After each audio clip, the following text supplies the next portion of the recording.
There are places in England where time does not merely pass, it lingers, pools, and sometimes refuses to move at all. In the damp, moss-cloaked village of Blackmere, nestled deep within the Weald of Kent, such a place once stood. A narrow manor of weathered brick and ivy, its windows shuttered long before the last tenant drew breath. It belonged to one Alistair Thorne, a watchmaker of modest renown, whose name appears only in parish ledgers and the yellowed margins of trade directories from the 1860s. To his neighbours, he was a quiet man, precise, courteous, and unnervingly punctual. His hands, they said, moved with the grace of clockwork themselves, and his eyes held the stillness of polished glass. He lived alone, save for a single housekeeper, Mrs. Eliza Poole, who served him for 17 years before vanishing without notice in the winter of 1873. No letter, no forwarding address, only a half-darned sock left on her chair and a teacup still warm upon the hearth. At first, nothing seemed amiss. Thorne continued his work, repairing pocket watches for the gentry and crafting intricate mantel clocks for London collectors. Yet over time, curious inconsistencies emerged. Children playing near his garden gate swore they never saw his shadow stretch at dusk, though the sun still fell upon his lawn. The roses in his yard bloomed out of season, crimson in January, white in July, and never wilted even when frost gripped the hedgerows. More unsettling still were the sounds reported by those who passed his house after dark. Not the usual creak of floorboards or sigh of wind through chimneys, but the steady, metronomic tick of 100 clocks in perfect unison, followed at precisely midnight by a single resonant chime that seemed to hang in the air far longer than physics should allow. The first tangible evidence surfaced in 1881, when a solicitor S. Clark, sorting through abandoned estate papers, discovered a sealed ledger beneath a loose floorboard in Thorne S. workshop. The pages, written in a tight copperplate hand, detailed not repairs or commissions, but experiments, temporal calibrations, he called them, conducted with gears of silvered brass and pendulums weighted with lodestone and crushed quartz. He spoke of harmonizing the house with the celestial rhythm, of suspending the decay inherent in matter, and, most cryptically, of preserving what love could not keep. Interspersed among these notes were sketches of a grand clock unlike any known design. Its face bore no numerals, only concentric rings of astrological symbols. Its hands were shaped like scythes, yet curved inward as if in prayer. At its heart, Thorne had inscribed a phrase in Latin, "Tempus non vincit custodit," time does not conquer, it guards. Rumours spread, of course, as they always do in villages where silence breeds speculation. A local physician, Dr. Harrow, recalled examining Thorne in 1870 and noting with unease that the man's pulse was imperceptible, his skin cool as porcelain, yet his mind sharp as a lancet. He spoke of time not as a river, Harrow later wrote in his memoirs, but as a room. One might step into it, close the door, and remain. Around this same period, several villagers claimed to have glimpsed Mrs. Poole through the upper window, her face unchanged, though decades had passed since her disappearance. One boy, Thomas Wren, insisted he saw her arranging flowers on the sill, flowers that, when found days later in the overgrown garden, were fresh and dewy despite the drought. The case might have faded into local folklore had it not caught the attention of Edmund Vail, a Cambridge historian with a penchant for anomalous chronologies. In 1903, drawn by a footnote in an obscure journal on horology, Vail travelled to Blackmere and secured permission to examine the derelict manor. What he found defied cataloguing. Dust lay thick on every surface, yet certain objects, a child's wooden horse, a woman's glove, a teapot, were pristine as though untouched by years. Most disturbing was the great clock itself, standing in the drawing room like a sentinel. Though its mainspring was rusted and its weights hung slack, its pendulum swung with a slow, deliberate motion, and each night at midnight, without fail, it chimed once, a tone so pure and deep it vibrated in the bones rather than the ears. Vale spent weeks transcribing Thorne's scattered notes, cross-referencing them with parish records and astronomical tables. He uncovered a pattern. Every entry coincided with a lunar eclipse or solstice, and each experiment intensified after the death of Thorne's fiancée, Eleanor Ashworth, in 1859. She had succumbed to consumption, her portrait, still hanging crookedly above the fireplace, showing a young woman with eyes full of quiet sorrow.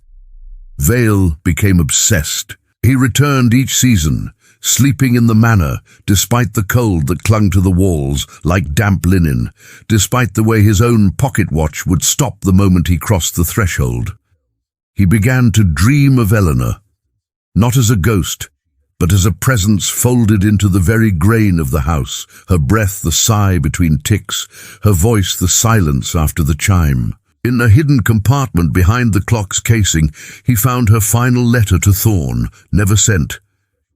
"If you could hold me in time, even for a moment, I would choose your hands over heaven." And beneath it, Thorne's reply, written not on paper, but etched into a disc of brass, "Then I shall build a world where you never leave." What precisely Thorne achieved remains beyond the grasp of science. But the evidence suggests he succeeded, not in halting time universally, but in weaving a pocket of it around his home, a sanctuary where entropy bowed to sorrow. Those who entered, willingly or not, became part of its rhythm. Mrs. Poole, perhaps, had stayed out of loyalty. Others, drawn by whispers or wanderlust, may have simply forgotten to leave. Vale himself vanished in 1912. His last journal entry reads, "The clock no longer chimes for midnight. It chimes for them, and soon, I believe, it will chime for me." The manor was demolished in 1924, deemed unsafe. Yet villagers still speak of hearing the chime on still nights, especially when the moon hangs low and full. And if one stands at the edge of the old garden, where nettles now choke the path, one might, just might, catch the faintest echo of a woman humming a lullaby, or the soft, steady tick of a mechanism that refuses to acknowledge the century has turned. Time, after all, is not always a tyrant. Sometimes it is a keeper of promises, wound tight with grief, ticking on in the dark long after the world has moved on. There are those who claim that time is impartial, that it flows with the same indifference over palace and pauper, over love and ruin. But in the shadowed corners of Blackmere, where mist coils like smoke from a long-extinguished hearth, such certainties fray. After the demolition of Thorne's manor, the land lay fallow for decades, avoided even by sheepherders, who muttered of wrong air and hours that don't belong. Yet time, as Thorne well knew, is not merely linear. It is layered, like varnish on old wood, and certain places retain their polish long after the hand that applied it has turned to dust. In 1937, a surveyor mapping the county's boundaries noted an anomaly. His chronometer, freshly calibrated in London, lost precisely 60 seconds each time he stepped within 50 yards of the manor's former footprint. He dismissed it as magnetic interference until his assistant, a quiet boy named Henry Cray, returned days later with a pocket watch that had stopped at 11:59. Its glass face fogged from the inside, though it had never been opened. Cray, it turned out, had taken more than measurements. Drawn by local tales, he had sifted through the rubble at dusk and unearthed a single gear, no larger than a shilling, yet intricately toothed with symbols resembling archaic runes. He kept it in his waistcoat pocket, and from that night onward his dreams were not his own. He spoke of corridors that lengthened as he walked them, of a woman in a grey dress arranging dried lavender in a vase that never emptied, of a man whose fingers moved not to wind a spring, but to still the very breath of the air. Cray's health declined swiftly. His skin grew translucent, his pulse faint as a moth's wing against glass. Doctors found no illness, only a slowing, of metabolism, of thought, of time itself within his frame. He died in 1941, aged 24, though his hair had gone white and his hands trembled like those of a man thrice his years. In his effects, authorities found the gear, now fused to the lining of his coat as though grown there, and a notebook filled with sketches of the same scythe-handed clock, its face now cracked down the middle, yet still chiming in his margins. The story might have ended there, buried beneath wartime urgency and post-war forgetting, had not Dr. Miriam Ellsworth, a lecturer in anomalous physics at Oxford, stumbled upon Cray's file while researching temporal perception in trauma survivors. Hers was a mind trained in equations, yet open to the uncanny. She believed that human consciousness could, under extreme duress, imprint upon its surroundings, creating what she termed chronic echoes. In 1958, she visited Blackmere, armed with sensitive chronographs and an open mind. What she recorded defied her instruments. Within a 10-foot radius of the old hearthstone, now half buried in bramble, time dilated by a measurable fraction. A dropped pebble took 1.3 seconds longer to strike the earth. A lit match burned with a blue, unwavering flame for nearly a minute before guttering out. Most telling was the audio log she captured on a reel-to-reel recorder, beneath the wind and distant crow calls. A single resonant chime at midnight, followed by 37 seconds of silence, so absolute it registered as negative decibels on her equipment. "It is not absence," she wrote later, "but containment, as if sound itself is being held, preserved, like breath in a bell jar."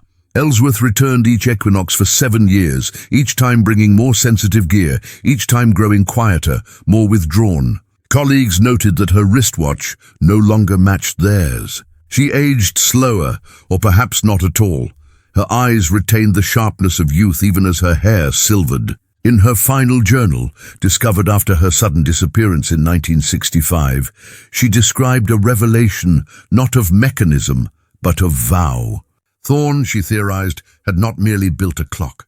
He had enacted a ritual of binding, using harmonic resonance and celestial alignment to tether Eleanor's essence to the locus of his grief. The house became a vessel, the clock its heart, and every tick a prayer that she might remain, not alive, not dead, but suspended in the amber of a moment before loss. The chime at midnight was not a signal of time passing, but of time refusing to pass.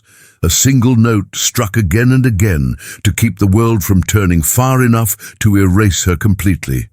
What happened to Ellsworth remains unknown. Her car was found parked at the edge of the field, engine cold, keys in the ignition, a thermos of tea still warm inside. The recorder lay on the passenger seat, its tape spooled to the end. When played, it contained only silence, except for the last 3 seconds, in which a woman's voice, soft and distant, hums the opening bars of Greensleeves, a tune Eleanor Ashworth was known to favor. Since then, no official inquiry has been mounted.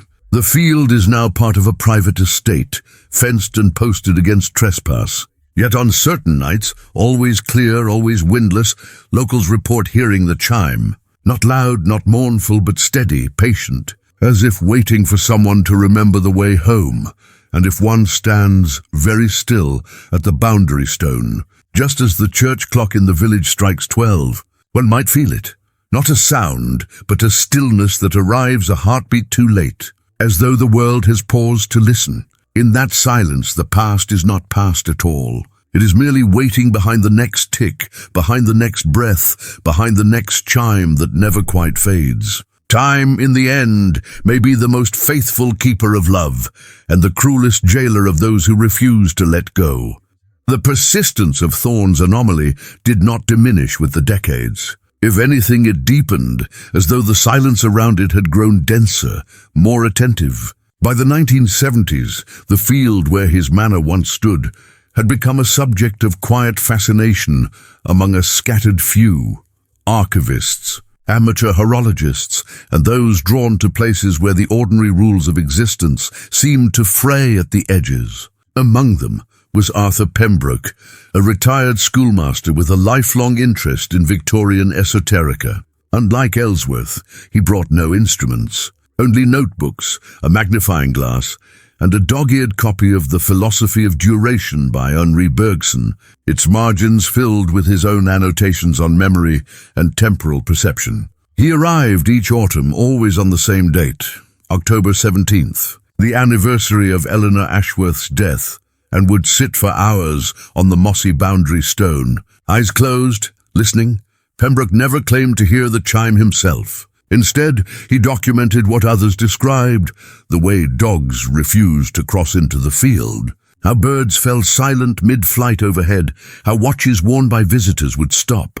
Not at random, but always at 11:59, he interviewed elderly villagers who recalled their grandparents speaking of the house that wouldn't let go, and he traced the provenance of 3 surviving Thorne clocks, each housed in private collections, each said to run flawlessly for years before inexplicably halting on the same night, never to restart. One such clock, now in the possession of a collector in Bath, was found one morning with its glass face frosted from within, though the room had been dry and warm. When opened, its interior bore no moisture, only a faint scent of lavender and a single human hair, dark and fine, coiled around the escapement.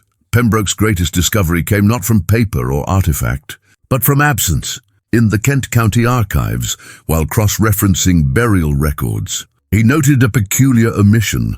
Though Eleanor Ashworth died in 1859, no death certificate was filed until 1863, and even then, it bore irregularities, her age listed as 23, though she was 28 at death.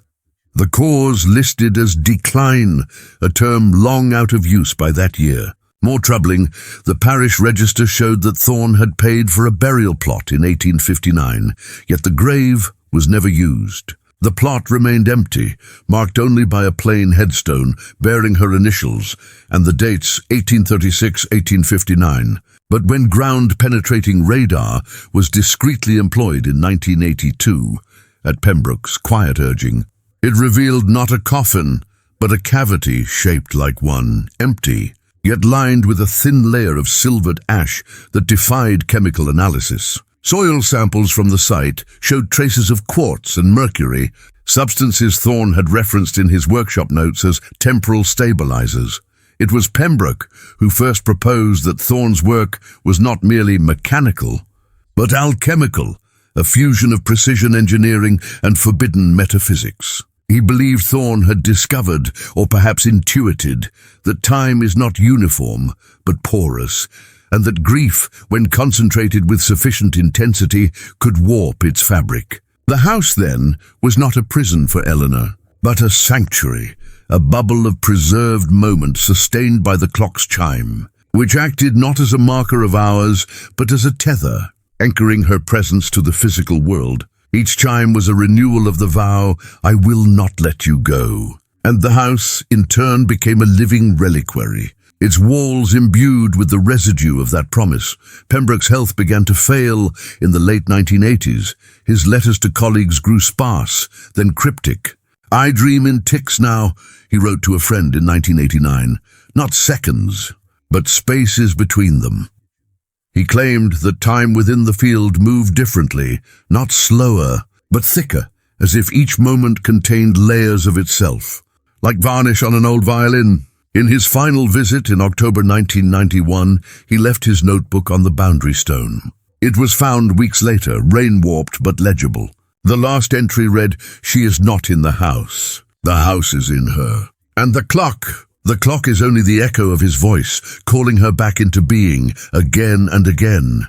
He was never seen again. His spectacles were discovered near the old hearthstone, lenses fogged as if from breath, though the morning had been crisp and dry. His pocket watch, recovered from the grass, had stopped at 11:59, but the hands were reversed, pointing not forward but inward toward the center of the dial. In the years since, the field has remained undisturbed. Developers have eyed it, but plans stall, permits denied on bureaucratic technicalities, investors withdrawing without explanation. Those who walk nearby speak of a sudden hush, a sense of being watched not by eyes, but by time itself. And still, on clear nights, the chime is heard. Not by all, only by those who listen with more than ears, those who carry their own unspoken losses, their own suspended farewells. Today, the site is overgrown with yew and bramble, the boundary stone half swallowed by earth. Yet if one stands there at midnight and closes their eyes, they may feel it, not a sound, but a resonance in the marrow, a vibration that aligns with no known frequency. And in that moment the air grows still, the stars seem to hold their breath, and for the space of a single heartbeat, or perhaps an eternity, the past is not behind us, but all around, waiting to be remembered. The clock does not tell time. It keeps it, and somewhere, in the silence between ticks, a woman hums, and a watchmaker winds the world back to the moment before goodbye. The story of Alistair Thorne might have settled into the quiet annals of regional folklore, another spectral footnote in England's long catalogue of haunted houses and sorrowful inventors, had it not been for the digital age which, for all its haste, has a curious habit of unearthing what paper forgot. In 2007, a doctoral candidate in digital archaeology at University College London, named Clara Finch, was compiling a database of anomalous acoustic phenomena in rural Britain when she stumbled upon Ellsworth's declassified field recordings, archived in a forgotten subfolder of the British Library's sound collection. The tape labelled Blackmere 1964 contained only static until processed with spectral analysis software. Beneath the noise at precisely 00000 emerged the chime, pure, resonant, and followed by that same impossible silence. But more astonishing was what came after 37 seconds. Not silence, but a faint harmonic overtone, repeating in a pattern that matched no known musical scale. When mapped to frequency modulation, it resolved into a waveform resembling a human pulse, steady, calm, and unmistakably feminine. Finch, though trained in data, was the granddaughter of a village sexton and had grown up on tales of places that remember. She travelled to Blackmere not as a skeptic, but as a listener, armed with binaural microphones, LiDAR scanners, and a portable atomic clock accurate to nanoseconds. She set up camp at the edge of the field in late September 2008. Her initial readings confirmed earlier anomalies. Time dilation of 0.8 seconds per hour within a 20-meter radius. Localized electromagnetic fluctuations coinciding with lunar phases, and a consistent drop in ambient temperature of 3.2 degrees at the epicenter, despite no physical source of cooling. But it was her audio logs that yielded the most unsettling evidence. On the night of October 17th, as mist curled from the earth like breath, her equipment captured not just the chime, but a sequence of whispers layered beneath it, fragments of words in Victorian English, too soft for human ears, yet clear in digital reconstruction. Still here, wind it again. Don't let the light go out. What troubled Finch most was not the voices, but their temporal inconsistency. Spectrograms showed overlapping vocal tracts, some matching Eleanor Ashworth's estimated age and pitch, others aligning with Mrs. Poole's, and one, chillingly, with Edmund Vale's. It was as if the field did not merely echo the past, but compressed it, folding decades into a single sustained moment. She theorized that Thorne's clock had not created a stasis, but a loop, a recursive interval anchored by grief and maintained by the chime's resonance. Each repetition reinforced the boundary, drawing in those who lingered too long, weaving their voices, their very presence, into the fabric of the anomaly. Time in this pocket was not frozen. It was rehearsing itself endlessly, like a melody played on a music box. With the bent spring, her findings drew quiet attention from a discreet branch of the Royal Society interested in temporal irregularities, a euphemism for phenomena that defied causality. They provided funding for a controlled experiment, placing synchronized chronometers at increasing distances from the hearthstone, each sealed in Faraday cages to rule out electromagnetic interference. The results were irrefutable. Clocks within the anomaly zone lost time at a logarithmic rate, while those just outside remained accurate. More disturbingly, when a volunteer, a retired horologist named Gerald Marsh, stepped into the field for precisely 10 minutes, his biological markers shifted. His telomeres lengthened slightly. His heart rate variability decreased to levels associated with deep meditation. And for 3 days afterward, he reported dreaming in perfect detail of a room he had never seen, oak-paneled walls, a fire burning without smoke, and a woman in grey braiding her hair before a mirror that reflected nothing behind her. Marsh returned once, against advice, claiming he needed to hear it again. He was found the next morning, seated on the boundary stone, eyes open, skin cool, pulse barely detectable. He spoke only once, before lapsing into a catatonic state. She's waiting for him to finish winding it. He died 2 weeks later in hospital, never regaining full coherence. Autopsy revealed no pathology, only an inexplicable slowing of cellular metabolism, as if his body had begun to conform to the rhythm of another time. Finch, shaken but resolute, pressed on. In 2011, using ground-penetrating radar refined with quantum gravimetry, she detected a subsurface structure beneath the field, not foundations, but a lattice of metallic filaments arranged in a Fibonacci spiral radiating from the hearthstone. Soil core samples revealed microscopic gears fused with organic matter, wood, bone fragments, strands of hair, all carbon dated to different eras, yet chemically bonded as if formed simultaneously. It appeared Thorne had not confined his mechanism to the clock alone. He had embedded it into the very earth, turning the house into a node in a larger, unseen instrument. The chime, then, was not merely sound. It was a tuning fork, calibrating the local space-time continuum to the frequency of memory. By 2015, Finch had ceased publishing. Her university profile went dormant. Her flat in Bloomsbury stood empty, though her books remained neatly shelved, her teacup still bearing a faint ring of dried bergamot. The last entry in her encrypted journal, recovered by a concerned colleague, read, "I understand now. He didn't stop time to keep her. He stopped it because she asked him to. And every chime is her saying yes, again and again." The field remains cordoned off today, not by law, but by consensus, an unspoken agreement among locals that some silences should not be broken. Yet on certain nights, when the moon is veiled and the wind holds its breath, those who pass near the old boundary stone report a sensation not of cold, but of stillness so profound it feels like being held. And if they listen closely, not with ears, but with the hollow space behind the ribs, they may hear it, not a chime, but the soft, deliberate turn of a key in a lock that was never meant to open. Time, in the end, is not measured in seconds, but in promises kept beyond reason, beyond death, beyond even the reach of forgetting. And somewhere, in the hush between heartbeats, a watchmaker's hands move still, winding a world where love outlasts the last tick of the clock.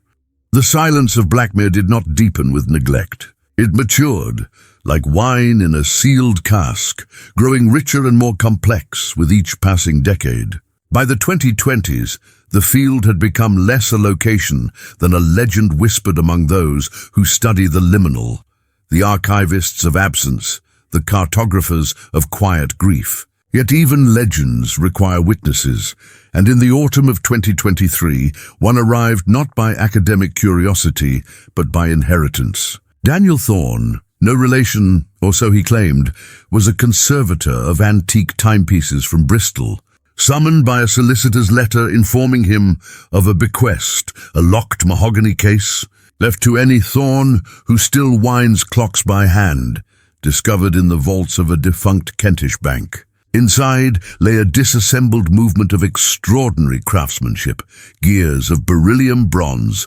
springs tempered in mercury vapor, and an escapement shaped like interlaced fingers. Etched along the barrel arbor in microscopic script were the words, "For the one who listens beyond the tick." Daniel, though skeptical of ghost stories, recognized the work at once. The tolerances, the finishing, the peculiar harmonic balance all bore the unmistakable signature of Alistair Thorne. What unsettled him was the condition.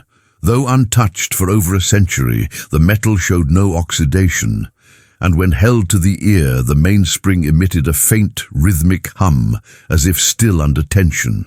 Accompanying the mechanism was a single sheet of vellum, brittle yet intact, bearing a diagram of the Blackmere field overlaid with celestial coordinates for the next lunar perigee, and a note, "Reassemble at the center.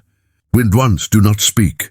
Against his better judgment, Daniel complied. On the night of November 14th, 2023, beneath a swollen moon that cast silver shadows through the bare branches of yew trees, he knelt at the hearthstone and fitted the final jewel bearing into place. The moment the last screw turned, the air changed, not colder but denser, as though sound itself had thickened into liquid. He reached for the key. One turn, no more. The chime that followed was unlike any recorded before. It did not echo outward. It drew inward, pulling the night around it like fabric gathered at a seam. For 17 seconds, all ambient noise ceased. The rustle of leaves, the distant hoot of an owl, even the blood in Daniel's ears. Then came the voices, not layered, not fragmented, but clear, calm and simultaneous. A woman humming, a man whispering calculations, a housekeeper murmuring a prayer, and beneath them, the steady, unhurried tick of 100 clocks in perfect accord. Daniel did not flee. He sat, transfixed, as the ground beneath him seemed to exhale centuries of held breath. In that moment, he understood what none before had fully grasped.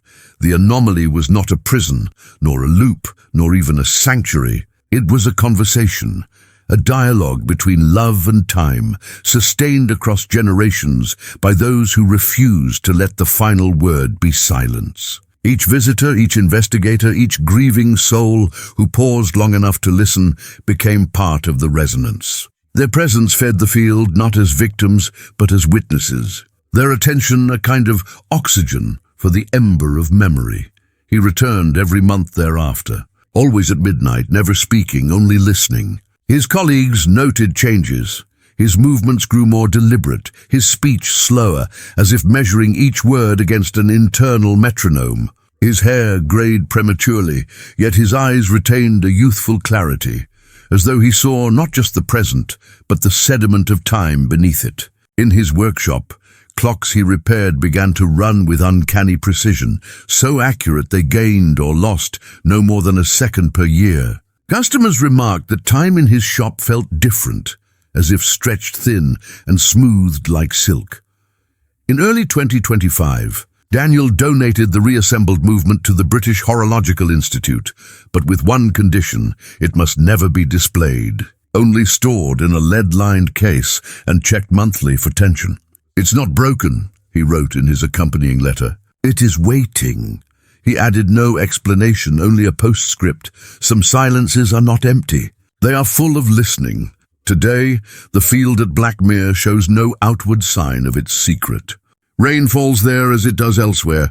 Grass grows, birds nest, seasons turn. Yet those who know where to stand and when report a subtle shift in perception. At precisely 11:59 p.m. on nights of the new moon, the air stills.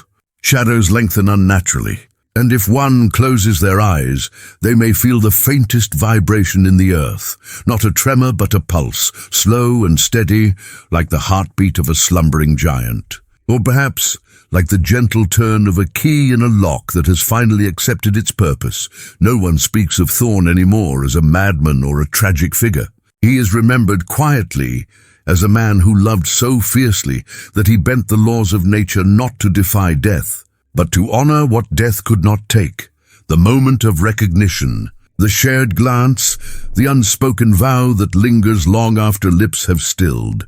And in the hush that follows the chime, now heard only by those who carry their own unsaid farewells, the past does not haunt. It waits, not for rescue, not for resolution, but for someone to stand in the dark and say simply, "I remember you."